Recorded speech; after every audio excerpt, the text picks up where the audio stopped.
যুক্তরাষ্ট্রের দেয়া অতিরিক্ত শুল্কের চাপে মাথায় হাত পড়েছে ভারতীয় ব্যবসায়ীদের। ২৭ আগস্ট থেকে ভারতের ওপর কার্যকর হয়েছে মার্কিন প্রেসিডেন্ট ডোনাল্ড ট্রাম্পের আরোপিত অতিরিক্ত ২৫% শুল্ক।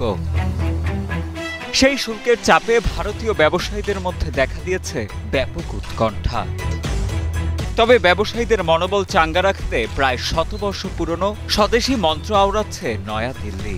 ব্যবসায়ীদের স্থানীয় শিল্প ব্যবসার উপর বেশি জোর দেওয়ার পরামর্শ দিয়েছেন ভারতীয় প্রধানমন্ত্রী নরেন্দ্র মোদী।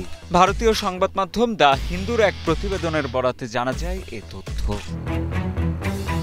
অতিরিক্ত শুল্কের কারণে বড় ধাক্কা লেগেছে পোশাক, রত্ন, জুতা ও চিংড়ির মতো শ্রমনির্ভর শিল্পগুলোতে, যা বিশ্ববাজারে ভারতের পণ্যের প্রতিযোগিতাকে কমিয়ে দিয়েছে।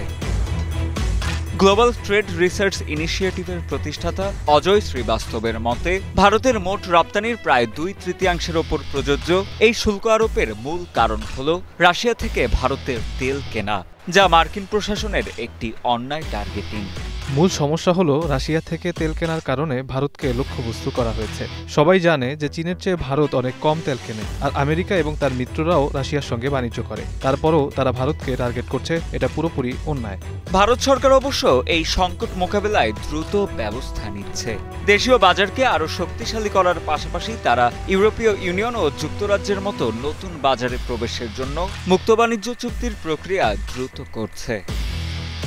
বিষয়গুলোর দীর্ঘমেয়াদী সমাধানের জন্য অভ্যন্তরীণ সংস্কারের ওপর জোর দিচ্ছেন বিশ্লেষকেরাও। পণ্যের মান উন্নত করে এবং উৎপাদন খরচ কমিয়েই ভারত এই প্রতিকূল পরিস্থিতি মোকাবিলা করতে পারবে বলে প্রত্যাশা তাদের। আমাদের রপ্তানি ভারতীয় অর্থনীতির মাত্র ২০%। আমাদের দেশীয় বাজার অনেক বড়, এটি ৮০% উৎপাদন শোষণ করে। এছাড়া ভারতীয় অর্থনীতি বছরে ৬ থেকে ৭% হারে বাড়ছে, যা এই ধাক্কাটা সামলে নিতে পারবে। আরেকটি উপায় হলো যেসব পণ্য আমরা যুক্তরাষ্ট্রে রপ্তানি করছি না, সেগুলোর জন্য নতুন দেশ খোঁজা।